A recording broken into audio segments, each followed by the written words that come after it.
The Galactic Council chamber fell silent as Ambassador Crix entered. His blue scales trembled, something the other species had never seen before. The Vorthan representative had witnessed many terrible things in his 300 years of life, but nothing like what he was about to report. "Honored members," Crix began, his voice barely steady, "I bring news from the Outer Rim. The humans have deployed something new, something we have no classification for." The council members shifted nervously.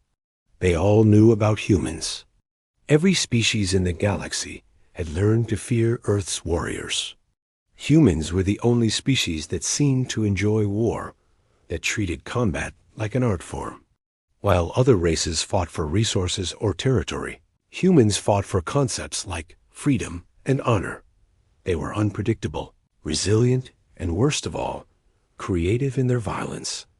What could be worse than their regular forces? Ask Commander Zek of the Altarian fleet. We've already classified their military as a level 9 threat. No species has ever reached level 10. Crix's 4 eyes closed briefly. They call them Special Forces. I watched them retake Mining Station 7 from the pirates. 12 humans. Just 12. Against 300 armed raiders. The room erupted in disbelief. Everyone knew Mining Station 7 had fallen to the Black Claw pirates 2 cycles ago. The pirates had fortified it, turned it into an impenetrable fortress. The Council had written it off as a loss. Impossible, scoffed General Tor of the Maxan Empire. No force that small could breach those defenses. They didn't breach them, Crix said quietly. They never touched the defenses at all. He activated the holographic display, showing sensor data from his ship. The Council watched as 12 human figures appeared in space, wearing nothing but form-fitting black suits. No ships, no heavy armor. Just humans, floating in the void. Those suits, Crix explained, are something they call ghost armor. It bends light, hides heat signatures, and somehow allows them to survive in vacuum for hours. But that's not the terrifying part. The recording continued. The 12 figures approached the station, moving in perfect coordination without any visible communication. They didn't head for the airlocks or docking bays. Instead, they attached themselves to the hull like insects, cutting through 3 feet of reinforced steel with tools that made no sound and produced no light. They entered through 17 different points simultaneously, Crix narrated. The pirates never knew they were there, until it was too late. Council watched in growing horror as internal security footage showed the humans moving through the station. They didn't walk or run like normal soldiers. They flowed like liquid shadow, appearing and disappearing, always striking from impossible angles. Pirates would turn to find humans standing behind them, having materialized from nowhere. Notice the precision, Crix pointed out. Every pirate was neutralized, but the 47 hostages were untouched. One human carried an injured child through a firefight, never slowing down, never missing a shot.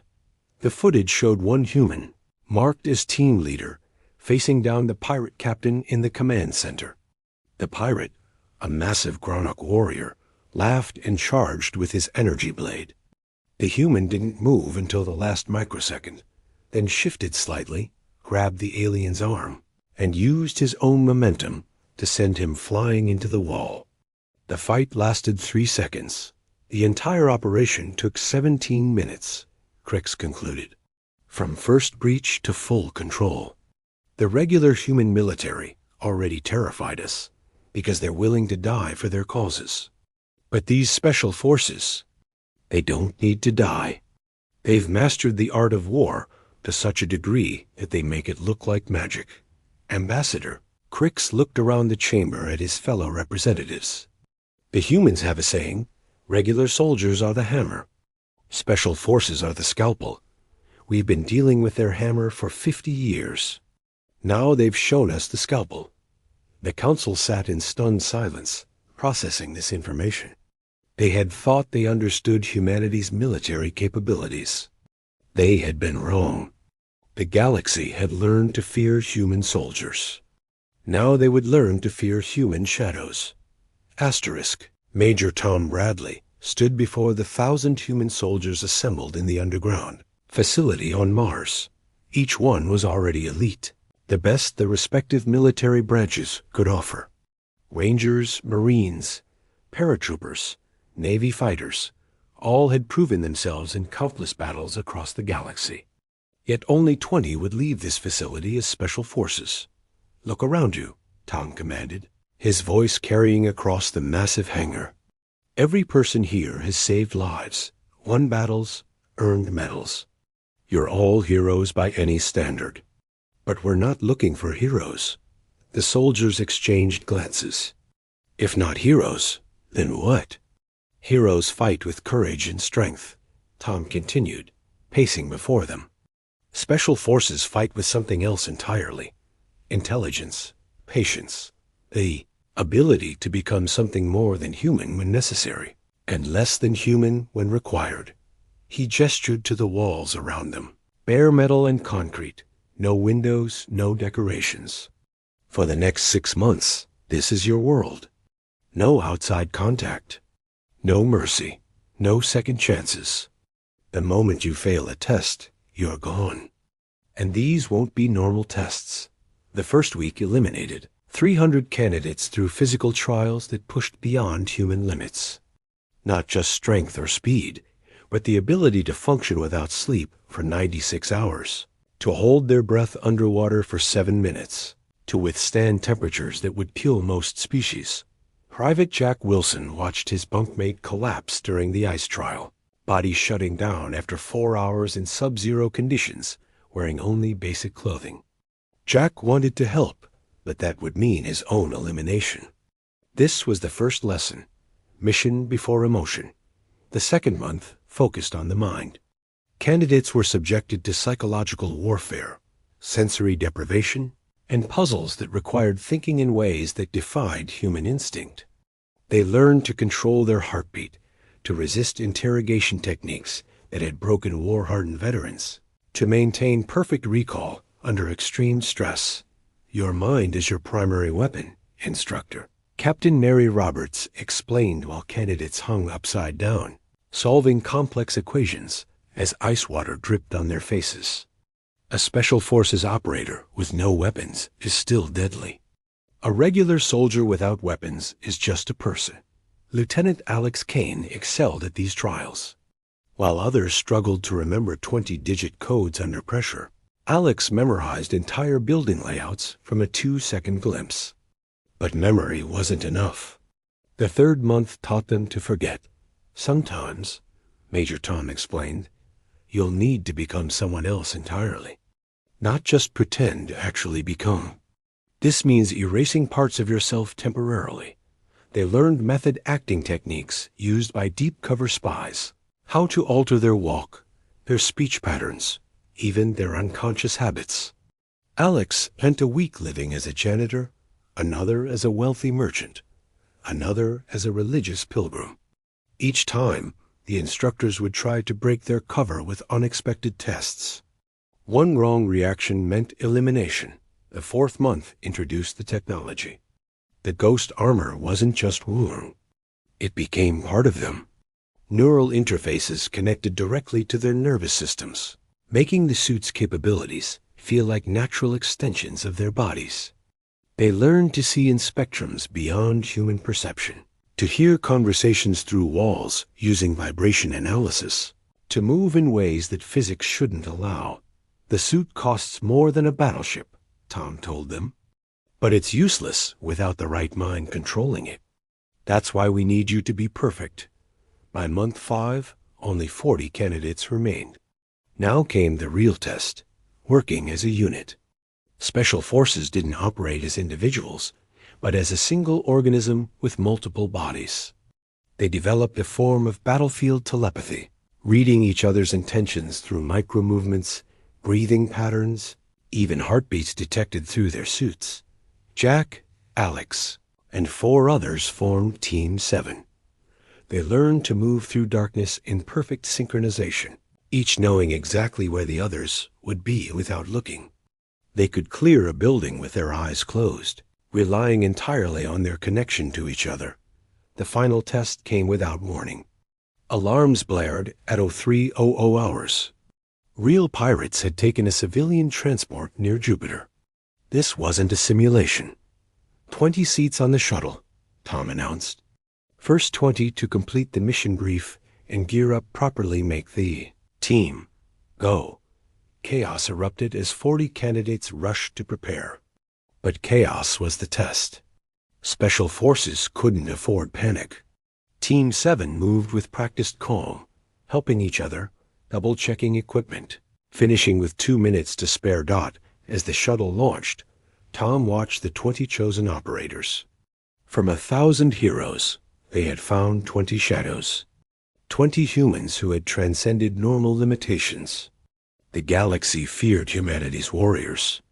They had no idea what was coming. Asterisk.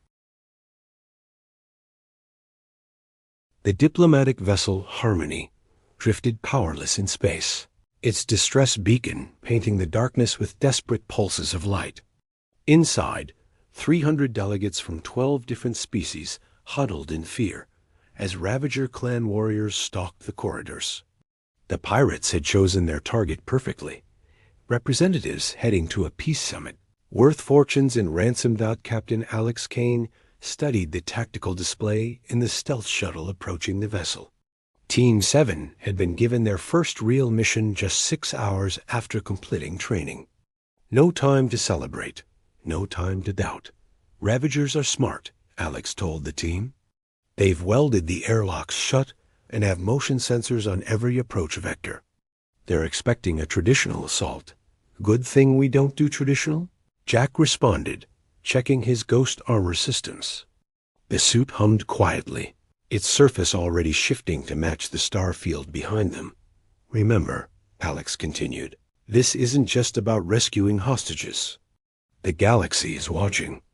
Every species on that ship will report what they see. We need to show them that humanity protects the innocent, no matter their species.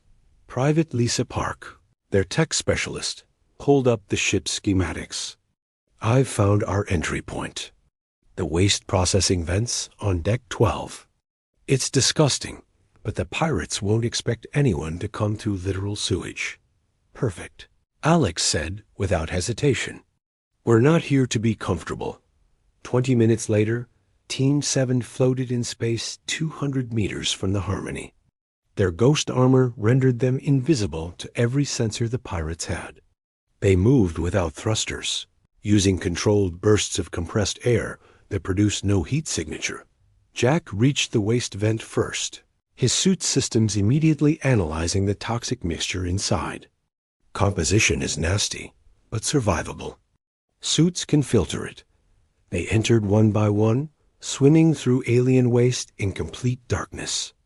Most soldiers would have panicked, but Special Forces operators had trained in worse conditions. They moved by touch and instinct, their suits mapping the tunnel as they progressed.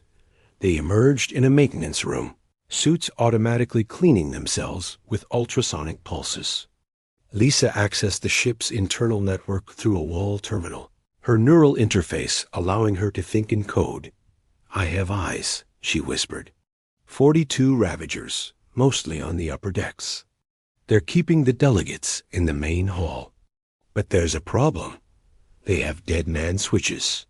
If we kill them, bombs go off. Then we don't kill them, Alex decided. We're going to do something they'll never expect. We're going to scare them off the ship. The plan was insane by conventional military standards. Instead of eliminating threats, they would use psychological warfare. Team 7 split up, each member becoming a ghost haunting the ship. Mike Chun, their demolitions expert, placed microcharges throughout the lower decks. Not to destroy, but to create specific sound frequencies that would cause severe discomfort to Ravager auditory organs. Sarah White, their medic, accessed the environmental controls and began introducing a harmless but terrifying pheromone that triggered primal fear responses in the pirate species. Meanwhile, Alex and Jack hunted. They didn't attack directly, but made their presence known. A Ravager would turn to find a shadow standing at the end of a corridor, only for it to vanish when they blinked. Whispers in their own language echoed from empty rooms, listing the names of their dead comrades from previous raids. "The humans are here," one pirate screamed into his communicator. "The Shadow Soldiers. They're everywhere." Lisa had hacked their communications, playing recorded messages from other pirate crews who had encountered special forces. Stories of entire bases found with everyone unconscious, of warriors who moved through walls, of humans who couldn't be killed. The psychological assault intensified. Lights flickered in patterns that induced vertigo in Ravager vision. The temperature dropped just enough to make their cold-blooded bodies sluggish. Every door they tried to open would stick for exactly 3 seconds, long enough to create frustration and paranoia. The pirate captain, a veteran of 100 raids, finally broke when he saw his own reflection in a window, except the reflection moved independently, mimicking his death in perfect detail. "Evacuate!" he screamed. "All units to the escape pods. Leave everything." The Ravagers fled in panic, abandoning weapons, loot, even their dead man switches in their desperation to escape the invisible horror. 42 hardened pirates, defeated without a single shot fired. As the pirate ships fled into hyperspace, Team 7 materialized in the main hall. 300 delegates stared at 6 humans in black armor, standing perfectly still. Alex removed his helmet, revealing a calm human face. "Ladies, gentlemen, and distinguished beings," he said formally, "you're safe now. Medical teams are en route." The silence lasted 5 seconds before erupting into chaos, not fear, but celebration. For the first time, many of these aliens felt protected rather than threatened by human military might. The distress signal from Research Station Omega should have been impossible. The facility was hidden in a nebula that scrambled most sensors, protected by automated defenses that could destroy a fleet. Yet someone had not only found it, but taken it over in less than an hour. General Morrison stood in the command center on Earth, watching the fragmented video feed from the station's last moments. Shadows moved with familiar precision, disabling guards without killing them, flowing through security checkpoints like water. "Sir," his aide reported nervously, "the attackers ... They're using our techniques, our equipment. They move like special forces." Morrison's jaw tightened. "Because they are special forces. Or were." He turned to the communication panel. "Get me Team 7. Priority 1. Alex received the briefing in orbit around Mars, his team gathered in their ready room. The implications were staggering. 6 former Special Forces operators had gone rogue, calling themselves the Forgotten. They were systematically hitting human facilities, stealing weapons, and classified data. "These aren't just any operators," Morrison explained over the secure channel. "Team 3 was declared MIA 2 years ago during a black operation. We thought they were dead. Instead, they've been planning this." Jack studied the footage. "They're good. Maybe better than us. They've had 2 years to prepare, and they know all our procedures. Why turn against Earth?" Lisa asked, running facial recognition on the glimpses of the rogues. Morrison hesitated. Team 3 discovered something during their last mission. Something about a conspiracy between certain human corporations and hostile alien governments. They claimed humans were being sold as military assets. We investigated and found nothing. So they decided to take justice into their own hands, Alex concluded. They're not traitors in their minds. They think they're patriots exposing corruption. "I don't care what they think," Morrison said firmly. "They've killed 17 guards, stolen military secrets, and threatened to release classified data that could start a war. Stop them." The hunt began immediately. But how do you track ghosts who know every trick you do? Team 7 had to think beyond their training, to become unpredictable even to themselves. Lisa found the pattern first. They're not hitting random targets. Each facility they've attacked was connected to Project Titan, a canceled military contract from 3 years ago. What was Project Titan? Sarah asked. Officially? Advanced weapon development. But the data fragments suggest something else. Biological experiments. Maybe human enhancement beyond what we underwent. The trail led to an abandoned military base on Europa, Jupiter's ice moon. As Team 7 approached, they knew the Forgotten would be expecting them. This would be Special Forces versus Special Forces, a battle no one had trained for. We go in assuming they've prepared for everything we might do, Alex instructed. So we do what we would never do. We go in loud. Instead of stealth, Team 7 announced their arrival, landing their shuttle on the main platform with lights blazing.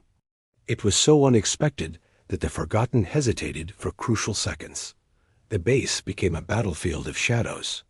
Both teams could bend light, mask heat, move silently. The fight was like watching smoke battle fog. Regular soldiers wouldn't have seen anything, but each team could read the tiny disturbances in dust particles, the microscopic pressure changes in the air. Jack faced off against his counterpart in a corridor, both invisible to normal sight. They fought using predictive algorithms, each trying to anticipate where the other would move. The battle looked like empty air suddenly developing cuts and impact marks on the walls. Lisa engaged in a different kind of warfare, her neural interface battling the Forgotten's tech specialist for control of the base's systems. Light strobed, gravity plates fluctuated, and doors became weapons as each hacker tried to trap the other. But it was Alex who found the leader of the Forgotten, Captain Roy Nash, in the base's data center. Roy was downloading files onto a quantum drive, evidence of the conspiracy he'd discovered. You should have stayed dead, Roy, Alex said, his weapon trained on his former comrade. Roy turned slowly, his own weapon lowered. Look at the files, Alex. Really look. Humans are being sold to the highest bidder. Our own government is trafficking our people as weapons. Asterisk. Alex's HUD displayed the data Roy was indicating. Contract details, payment records, shipping manifests with human resources listed like equipment. His hand wavered. Even if it's true, Alex said, this isn't the way. Then what is? Roy demanded. We tried official channels. We were betrayed, abandoned, declared dead. The system is broken. Then we fix it without becoming terrorists, Alex replied. Come back with us. Testify. We'll protect you. Roy laughed bitterly. Like they protected us? No, Alex. The galaxy needs to know what humanity's leaders are capable of. Even if it means war. The standoff continued. Two perfect soldiers facing an impossible choice between loyalty and truth. The quantum drive containing evidence of human trafficking sat between Alex and Roy like a loaded bomb. Both men knew that its contents could shatter the fragile peace between Earth and the Galactic Council. But sometimes, Alex realized, peace built on lies wasn't worth preserving. 10 seconds to decide, Roy said, his finger hovering over the upload button that would broadcast the data across the galaxy. Either shoot me or join me. Alex made his choice. He lowered his weapon. There's a third option. We take this to someone who can't be corrupted. Someone the entire galaxy trusts. Who? Roy asked suspiciously. Judge Kara of the Neutral Zone Tribunal. She's overseen interspecies disputes for 40 years. Even Earth's government can't touch her. Roy hesitated. In that moment of uncertainty, the base's alarm screamed. General Morrison's voice echoed through the speakers. Both teams stand down. You're surrounded by the Earth Defense Fleet. Surrender immediately. Lisa's voice crackled through. Team 7's private channel. Boss, I'm reading 50 ships out there. Heavy cruisers. They're not here to arrest us. They're here to eliminate witnesses. The two Special Forces teams looked at each other, former enemies suddenly facing a common threat. Roy spoke first. Seems like your government wants us all dead now. Then we leave together, Alex decided. Lisa, can you get us a ship? Already on it. The Forgotten stealth corvette is in Hangar 3. I can have it ready in 2 minutes. The base shook as warning shots struck its shields. Morrison's voice returned, colder now. You have 1 minute to comply. All units, converge on Hangar 3, Alex commanded, broadcasting to both teams. We're leaving. Together. 12 Special Forces operators moved as one, their previous conflict forgotten. They flowed through the base like a single organism, each team covering the other's blind spots. When automated defense turrets activated, the Forgotten disabled them. When security doors slammed shut, Team 7 blasted through. They reached the hangar as the first breach pods hit the base. Regular Earth forces poured in, but they might as well have been fighting smoke. The Special Forces operators moved through them without slowing, using non-lethal techniques that left soldiers unconscious but unharmed. Why aren't you killing them? Roy asked Alex as they boarded the Corvette. Because they're not the enemy. They're just following orders from the real criminals. The Corvette launched just as the base's hangar doors began closing. Lisa pushed the engines beyond safe limits, the ship screaming through the narrowing gap with inches to spare. Behind them, the Earth fleet opened fire. They're really trying to kill us, Jack said in disbelief, watching plasma bolts streak past their ship. Of course they are, Roy replied bitterly. We know too much. Alex, you still think your Judge Kara can help? I'm counting on it, Alex said, then opened a wideband communication channel. This is Captain Alex Kane of Special Forces Team 7. I'm transmitting coordinates for an emergency meeting at the neutral zone. We have evidence of crimes against humanity that the galaxy needs to see. The transmission went out before the Earth fleet could jam it. Within minutes, news networks across known space picked up the signal. The story of human, Special Forces going rogue, or perhaps going right, spread like wildfire.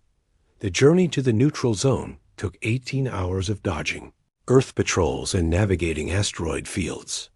But when they arrived, they found something unexpected, an assembly of ships from every major species.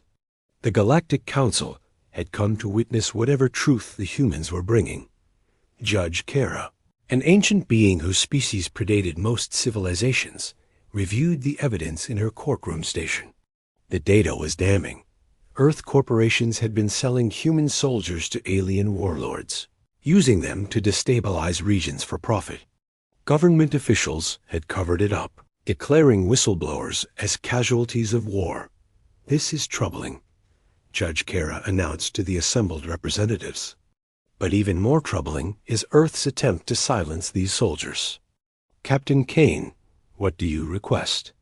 Alex stood before the court, both teams behind him. Justice, Your Honor. Not war, not revenge. Just justice. Arrest those responsible, free the humans who've been sold, and ensure this never happens again. The Earth government's representative, Senator Brooks, stood angrily. These are traitors spreading lies. Earth demands their immediate return. Curious, Judge Kara noted. If they're lying, why did you try to kill them instead of arrest them? The courtroom fell silent. The evidence spoke for itself. 3 days later, the Galactic Council issued arrest warrants for 47 Earth officials and corporate executives. The trafficked humans were located and freed. Earth's government was restructured under galactic supervision. But most importantly, the 12 Special Forces operators were cleared of all charges. They had proven that humanity's greatest warriors weren't just weapons to be feared. They were protectors of justice, willing to stand against their own kind to defend what was right. The galaxy had feared humanity's soldiers. Then they'd feared the Special Forces. Now they respected them. Epilogue: 6 months after the trial, Team 7 and the Forgotten had merged into a new unit, the Guardians. They operated independently, answering only to the Galactic Council, protecting the innocent regardless of species. Alex stood on the observation deck of their new ship, watching stars streak past. Jack joined him, offering a cup of coffee. "Any regrets?" Jack asked. "None," Alex replied. "We were trained to be weapons. We chose to be shields instead." In the distance, a distress signal blinked. Pirates attacking a colony. The Guardians prepared for deployment. 12 humans who had transcended not just physical limitations, but moral ones as well. The galaxy had learned an important lesson. Humanity's greatest strength wasn't their warriors or weapons. It was their conscience. And when that conscience was backed by Special Forces training, there was no force in the universe that could stand against Justice Dot as their ship jumped to hyperspace. Racing toward those in need, a new legend spread across the galaxy. Not of human soldiers to be feared, but of human guardians to be trusted. The age of fear was over. The age of protection had begun. Asterisk.